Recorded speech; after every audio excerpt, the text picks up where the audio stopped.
and this arena has a money stake in one of our famous couples as we play the game of celebrity gossip, Tattletales. And here's the star of Tattletales, Bert Convy.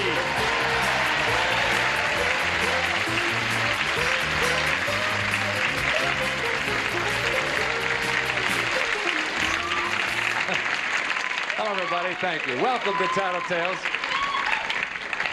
What a nice way to start the day. Isn't that something? I come out and get a kiss from a pretty girl in the front row? Thank you. That was very sweet of you. What was your name again? Are you ready to go? You ready to win some money, gang? Huh? Here we go. Here are the people that are going to win the money on Tattletales today. Winning money for the blues section. Oh, you look smashing today, sir. Mr. George Hamilton and his beautiful wife, Alana Hamilton.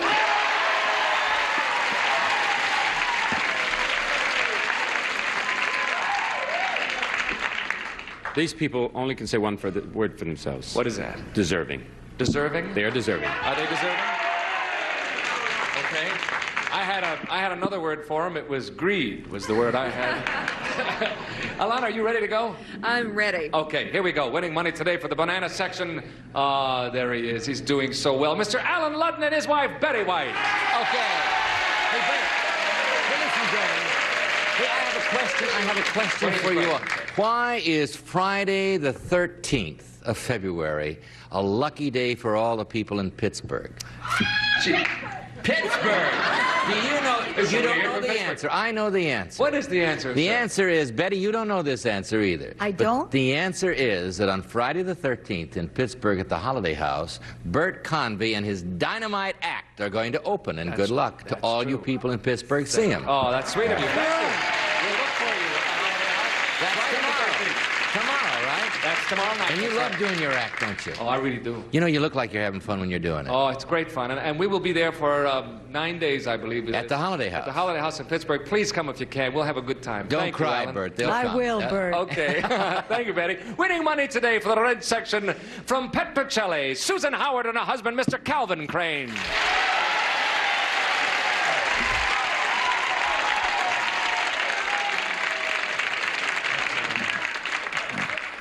Welcome to you both. It's nice to have you. You're dressed appropriately. I can see Calvin. Susan, you ready to win some money for the red section? I hope so. Here we go. First question worth $150, and this is it. Ladies, our magic genie is in one of his mischievous moods. He says you must take an oath of poverty or an oath of chastity. Which would you choose? Goodbye, ladies. Off they go, the little Dickenses. Now, George, I don't have to ask you this question, because I know the answer. What will Alana say? Now, when you say she'd have to take an oath, Has to take an oath. meaning what? Meaning that she'd Swearing abstain off, abstaining completely. from... From either sex or money. I don't know how you abstain from money, but... Well, but you know what I there mean. is no competition with my wife. No? No, absolutely. She would certainly abstain from sex as opposed to money. Uh-huh. The oath of poverty. She will take the oath. She'll take the oath of chastity. Well, you got your problems, Kitty. I got mine.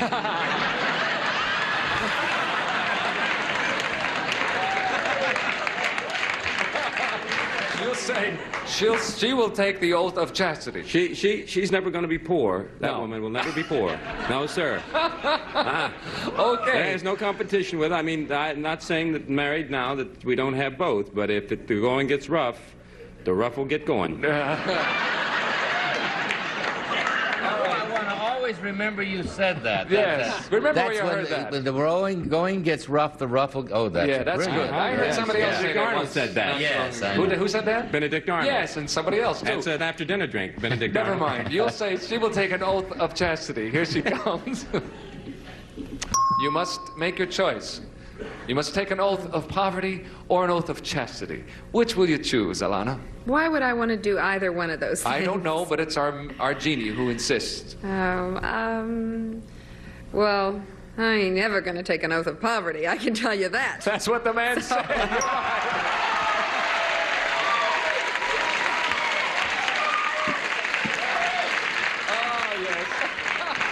I love it. Oh, that's terrific, because you said it. That's honest. That's what you felt. Good for you. And you're absolutely right, and you didn't take an oath of poverty then, and neither did the blue section. You have a share of it. Alan, what will Betty say? being poor is not so bad. Yes. I don't think. Well, you don't think. I know. No. Only the people who don't have the money. No, I've been that wet poor, but I've never been chased. Poor but chaste. Never described you, I want Alan? to tell you, I think Betty's going to say that she'd rather be poor. Think so? Yeah. She'd take an oath of poverty. She'd take an oath of poverty. Well, Some look, how of the dirty could you old play men in the Sue? How banana could section. you play Sue Ann Nivens as she plays Sue Ann Nivens? And take an oath of chastity? And take an oath of chastity. Yeah. Oh, she's so wonderful on that show. And she's so bad. It's a character part. She can't cook. Can't she? See what she says. She'll say an oath of poverty. Chastity. No, she'll take poverty. She'll take poverty. All right, here she comes. Sue Ann, Betty. Yes? Which one of those... I love when you do that. Which one of those oaths will you take that the genie insists that you take? Either the poverty oath or the oath of chastity. Which one will it be? What time is it? You got a date? No, I mean, it's 1976, right? This is 1976. Yeah, I think I'll, oh, it still isn't easy. I think I'll take the oath of chastity.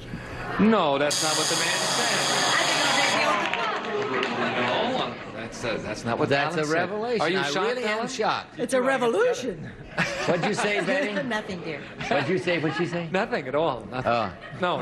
I'm sorry, Betty. That's not what the man said. Alan You're said- sorry. Look I at got the a feeling banana he's going to be section. sorry tonight, too. Thank you, Betty. Calvin, what's Susan going to say? An oath of chastity. Or an oath of poverty, sir. Chastity. It will be an oath of chastity. Yes? No? Quiet, steady, girls. There's Listen, three wait and girls see. up there yelling, no, no. Okay, you say an oath of Chastity. That's the Right. oath she'll take. That's what Here she'll she do. comes now. Shh. The genie insists you take one of these oaths. The sure oaths does. are the oath of poverty or the oath of chastity. Which will you choose? I don't think it'd be much fun to be very rich and not be able to fool around a little, so I have to say I had to take the oath of poverty. No, that's not what the man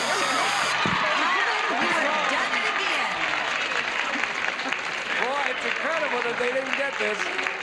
I didn't think it was that hard, but it was. Alana and George get the whole thing for the blue section. When you're married, That's what happened. We'll be back in a moment and let you know which oath would you take. Huh? Think about it. We'll come back in just a moment. Love is on the air with the Newlywed Game for 5 Valentine nights of making whoopee, starting February 13th on Buzzer. All right, here's question number 2 coming up. The first question was fun, I think. Ladies, if you're ready to go, here's a good I one. can't. I took an oath. I'm going to remember you said that, Betty. Never mind. Now, don't hold that against her. Hold this one against her. All right. Ladies, Doris Day recently stated that she believes young people should live together for a while before they get married. Doris Day said that. Do you agree with Doris Day? Think it over. Off you go. Things are changing and have changed, and will change some more, I assume. So, Alan, since you and Betty seem to be in sync today, will she agree with Doris Day on this? Well, she agrees with Doris about a lot of things. I mean, they're very good friends. Yes, and they're very, the animal cause, I know, is very dear to both of them. And Doris is a good friend of mine, too. And I don't know. In this thing, we haven't even discussed what she's going to say. I can go back and ask her. You know, no, No, George, that's another game. You can't go back and ask her, George. We don't I allow that. With our 3 kids, now 2 of them are married, so that's out. That's I think she's How's the going third one getting along? She's not married, and that's who I'm thinking about. I think Betty's going to say that she does not agree with Doris. She doesn't. Now the bananas are all, they're divided, I You think, on agree? that. Some do, some don't. You're going to say she will not agree that they She should does live not together agree before they as get a married. blanket statement, as Doris has made it, that it's better if you do As than what you kind of don't. a statement? Blanket it is. Blanket statement. As in- Interesting choice of blanket words. as in You'll say overall. she does not agree with her. Here she comes. Yeah, here she comes. Betty, do you agree with Doris that that young people should live together for a while before they get married? I wish I knew, Bert. I really do wish I knew. Live together. Live is the key word. There's a difference between living together and sleeping together. And I think in my heart of hearts, I honestly think let's take living together. I think you lose more than you gain. I kind of don't think so. That's what the man said. You're right. Yes, absolutely right. I didn't know if you were going to be for a moment there, but you're absolutely correct. That's what Alan said. And evidently it's something you faced it twice, so you got one more to go. Is that right? Yeah. Okay, you're absolutely right. And then Alan. And then Calvin, what will Susan say? Thank you, dear. I'm proud of you for your decisiveness. Well, I think it's a really difficult area. There are two ways. I hate to say definitely no, because I don't think that's right, and I don't think it's a definite yes, but I think the option should be there for the different people. I'm going to say yes. I think if it's right for those two people. That's a very sensible answer, yes. Okay. Yeah. Yeah. In certain circumstances, you feel that according to the... I can't say it's right or wrong. You know, I don't want to say that, because that wouldn't... It's up to the individuals. Right. But then you're going to say what Susan is going to feel about this. So you're going to say that Susan will agree with that. I think she'll think the way I do on it. Yeah. Okay. She will agree with Doris Day's saying. All right, here she comes. Susan, do you think that, like Doris Day, that young people should live together for a while before they get married? I have been here sitting, giving that careful consideration. And I think if they're thinking about getting married and they're serious about it, it's one way for them to find out. Yeah, I see no reason why. That's what the man said. You're right. It's so difficult. Yes, well, we did. You see, we did add before they get married. Right. So that does... It did. That helped clarify it. The operative word is should. Yeah, I mean, should. It's implied that you ought to do it in order to have a good marriage. Right. Well, I didn't think of it that way, and I don't think she did. You know, I don't think it's absolute by any means. No. Yes. Go ahead, fellas. I'm just waiting until you resolve it here. I wonder what George is going to say. Yes, I was thinking the same thing. Congressman Frau says 108 votes for, why not? Never mind. What will Alana say? Well, I don't personally agree, because I think the game is totally different once you're married. Mm-hmm. Because I think that you always have your best foot forward until you're married. Mm-hmm. And then that first few months, when the kimono comes on and the hair curlers, the Carmen curlers heat up, and they're eating those brownies in front of the television set with those big feet. Those shoes. The big furry ones. The big furry ones. Yes, right. Then you know that maybe you should have lived with her a little while.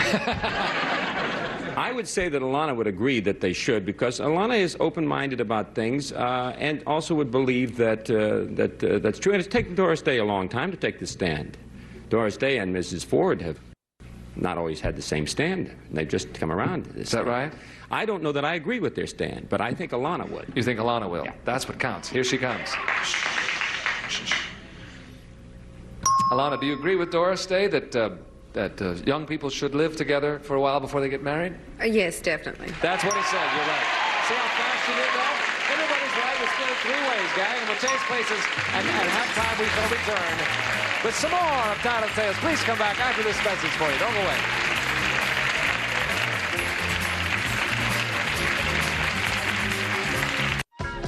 Red suit. Hello there. We just had something funny here happen. Why don't you come and see us sometime, see what goes on while you're away. This question, after halftime, is worth $150. It is for you fellas. And look at George is in the lead here with $200. Alan, you and Calvin have 50 bucks apiece, okay? Here we go. It's amazing, man, how little time show business couples have together to discuss their social activities, plan their lives, and so on. We know that's true. Where do you two have most of your serious private discussions? In your car, at meal times, in bed, or somewhere else you'd care to name? Now, if it's somewhere else you'd care to name, you'll have to match that. You got the choices? Off you go, fellas. Think about it. It's a good question. I think that, I know that I, for one, and probably you do too, seem to meet and talk with your husband or your wives at one particular place and in time. Where would it be, Susan? List them again. They are in your car, at meal times, in bed, or somewhere else that you'd care to name. Golly, because you discuss it at so many different times, but the important ones, the ones that really are important, I don't know, I think it's when we have coffee. We sit at the table and we talk a lot. At meal times? Yeah. Mm-hmm. Yeah. Well, not necessarily at meal times, but around the table with coffee. With coffee, yes. Yeah. Me too. Yeah. I think that's kind of I think that's an American tradition almost. You will say at meal times since you have to pick one. Right. Here he comes. Calvin, where do you two have most of your serious discussions, private discussions, that is, in your car, at meal times, in bed, or somewhere else that you'd care to name? Somewhere else. No, that's not what Susan said. Now, I Where's sit that? around the table at coffee, you know. In the morning, yeah. Yeah. Well, where were you thinking of, Calvin? Well, sometimes we discuss in the bathroom. Yeah, that's true. Oh, yes. Yes, the bathroom is a While good she's place, taking too. a bath. That's true. Yeah, that's We right. do. I We do know, that a I know. lot. That's another good area, too. You mean to sit there and tell me, thank you, Calvin. That's Alana, true. what will George say? Oh, my gosh. Well, I don't know. It has to be. I'm going to go with in the car because it's the only place where I can get him. Because at meal times, if we're alone, he's reading the newspaper like this, or he's watching the television or something. So or talking on the phone. So the only time I ever can trap him is in the car because he can do nothing but drive. That's it. That's good. Now, And it's even better if I'm driving because he doesn't drive very well. He runs into things if he tries to talk and drive at the same time. He gets lost. So if I'm driving and he's just trapped there, that's then you know the you've best got his of all. undivided attention. Exactly. That's interesting. All right, here he comes. It will be in the car. All right. Good question. This question has meaning, I think, for every married couple, George, I have the feeling. Where do you two have your serious private discussions? In the car, at meal times, in bed, or somewhere else that you'd care to mention? Well, this is really difficult for me because when you say somewhere else, do you have to mention exactly where it is and be correct in that? If it's somewhere else? Could I yes. just say there's somewhere else? Would that be? No. But I have to tell where. You have to. If it's somewhere else, we must have the place, and it must match. If that's the answer. This is very, very difficult because I never really discuss, I never sit down and discuss anything. I'm always on the run. Yes. And my wife really takes care of my whole social life. Whatever she really wants to do with us, we argue about it, but I say yes and no. Now, I have to decide. You're losing a lot. I don't. I don't know where it would be. I would say to myself, let me think. It's got to be either in bed or in the office. I would say gee whiz, I don't know. And she says it to me, to my secretary, generally in the office. No, that's not what Alana said. What you say, in bed? Dummy, what's wrong with you? You know what I say. I say the only time I can get you alone is when I trap you in the car. How many times have I said that, George? Wait, were you with me in a car? George, never mind, George. Sorry about that, George. Thank you. Betty, what will Alan say? I could kill him. No one's gotten this right yet. You can get the whole thing. Well, it's really not true because at cocktail hour, he's usually watching the news, and then I say it, and it hasn't really gotten through, and it percolates through by dinner time. But I think he'll think we have our meaningful discussions at cocktail hour. I'd say at cocktail hour. You get the impression that that's when he thinks. That's when he thinks we do, but I know I really get there. It usually develops into a pretty good fight by the second course. Okay. I'd say cocktail. Meal times. Cocktail hour. Cocktail hour. Oh, cocktail hour is the somewhere else. Some other where. That's right. You're paying attention. Here he comes now. All right. The choices are, and the question is, where do the two of you have most serious private discussions? Would you say in your car, at meal times, in bed, or somewhere else that you'd care to name? Well, we're usually in two cars. I sleep a lot. I intend to go to sleep when I'm watching the news and we can't talk, or I'm watching the news. I go to sleep sometimes too early to talk a lot in bed. The only time I'm sure not to go to sleep is when I'm eating. So I would say that our most serious discussions and some of our worst fights have been while we're eating. You're close, but that's not it. Tell them what you said, Betty. What did you say? Well, I said we start at cocktail hour, and it usually develops into a fight by dinner time. But Betty went for somewhere else that you'd care to name, and she picked cocktail hour. We catch up on the day then. Isn't it interesting that not one man knows where they talk to their wives? It is interesting, isn't it? No, it's so interesting that $150 goes over to our next question, making it worth $450, and we'll come back and play for that $450 in just a moment. Don't go away. Join me, Bob Eubanks, for Newlywed Game episodes not seen for nearly 20 years. Just wait till we get home. Today at 3 on Buzzer. We all have heroes. No one got the last one right. This one normally worth $300, then becomes worth $450, and this will be fun. Here we go, fellas. It's for you. Anybody can win, obviously. Men, which one of you is more apt to put off answering letters? You or your wife? Think it over. It should be obvious right now. Off you go. All right. We hope they have their answers, and Betty, we'll start with you. I honestly think I am. You are more apt to put off answering letters? Yes. Okay, here he comes. Shh. Alan, between you and Betty, which one of you is more apt to By put all off? odds, I am the putter offer. Betty's the answer. No, that's not what Betty said. Oh, when you're wrong, Alan, you're wrong, sir. Sorry. By all odds, the odds were in the other direction. Sorry, Alan. Susan, what will she's Calvin right. say? She's overly modest. He is. He's the one? He puts off answering He letters? certainly does. Here he comes now. Shh. Calvin, between you and Susan, which one of you is more apt to put off answering letters? Me. Yeah. That's it. You got it. Okay.